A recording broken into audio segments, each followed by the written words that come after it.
ओम नमो भगवते वासुदेवाय। श्री लक्ष्मी नारायण नमः। जय श्री हरि। आप सभी भक्तों का स्वागत है। पिछले अध्याय में हमने जाना कि अन्नदान और गौ सेवा भगवान को कितनी प्रिय है। आज हम आषाढ़ मास महत्तम के 8वें अध्याय में एक ऐसे निर्धन भक्त की कथा सुनेंगे जिसकी सच्ची भक्ति से भगवान स्वयं प्रसन्न होकर उसके घर पधारे। नैमिषारण्य में ऋषियों ने महाराज जी से पूछा, हे सूत जी, क्या केवल धनवान लोग ही भगवान को प्रसन्न कर सकते हैं या निर्धन व्यक्ति भी सच्ची भक्ति से भगवान की कृपा प्राप्त कर सकता है? सूत जी मुस्कुराकर बोले, हे मुनि श्रेष्ठों, भगवान को धन, सोना या महंगे उपहार नहीं चाहिए। उन्हें केवल सच्ची श्रद्धा, प्रेम और निष्कपट भक्ति प्रिय है। प्राचीन काल में एक गांव में माधव दास नाम का एक गरीब ब्राह्मण रहता था। वह प्रतिदिन प्रातः काल उठकर स्नान करता, तुलसी माता को जल अर्पित करता, भगवान विष्णु की पूजा करता था। उसके पास धन नहीं था, परंतु उसके हृदय में अटूट विश्वास था। आषाढ़ मास आरंभ हुआ। माधव दास ने संकल्प लिया, मैं पूरे आषाढ़ मास में प्रतिदिन भगवान का नाम जपूंगा, तुलसी पूजा करूंगा और अपने सामर्थ्य के अनुसार किसी न किसी भूखे को भोजन अवश्य कराऊंगा।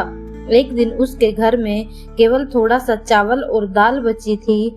उसी समय एक बूढ़ा यात्री उसके द्वार पर आया और बोला, बेटा, मैं कई दिनों से भूखा हूँ, यदि कुछ भोजन मिल जाए तो बड़ी कृपा होगी। माधव दास ने बिना एक पल सोचे सारा भोजन उस अतिथि को परोस दिया। उसकी पत्नी ने भी प्रसन्न होकर सेवा की।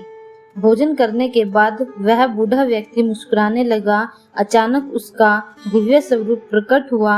वह कोई साधारण व्यक्ति नहीं, बल्कि स्वयं भगवान विष्णु थे। भगवान बोले, हे माधव दास, तुमने अपने हिस्से का भोजन भी मुझे प्रेम से अर्पित कर दिया। मैं तुम्हारी भक्ति से अत्यंत प्रसन्न हूँ।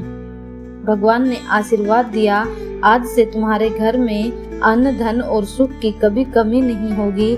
सबसे बड़ा वरदान यह है कि तुम्हारे हृदय में मेरी भक्ति सदा बनी रहेगी।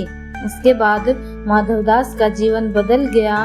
उसके घर में समृद्धि आई, लेकिन उसने कभी अहंकार नहीं किया। वह पहले की तरह सेवा, दान और भक्ति में लगा रहा। सूत जी बोले, हे ऋषियों, भगवान अपने भक्त की परीक्षा अवश्य लेते हैं, परंतु जो श्रद्धा नहीं छोड़ता उसे भगवान कभी निराश नहीं करते। इस कथा से हमें क्या शिक्षा मिलती है? भगवान को सच्ची भक्ति सबसे प्रिय है। अतिथि सेवा, अन्नदान और करुणा महान पुण्य है। कठिन परिस्थितियों में भी भगवान पर विश्वास बनाए रखना चाहिए। भगवान भक्त की परीक्षा लेते हैं, लेकिन अंत में उसकी रक्षा भी अवश्य करते हैं। भक्तों, यह था आषाढ़ मास महत्तम का 8वां अध्याय। अगले अध्याय में हम विस्तार से जानेंगे कि देवशयनी एकादशी का व्रत कैसे करें, उसकी पूजा विधि क्या है और उसके पालन से कौन कौन से आध्यात्मिक लाभ प्राप्त होते हैं। यदि आपको यह कथा पसंद आई हो तो वीडियो को लाइक करें, चैनल को सब्सक्राइब करें और कमेंट में अवश्य लिखें। ओम नमो भगवते वासुदेवाय। जय श्री हरि। राधे राधे।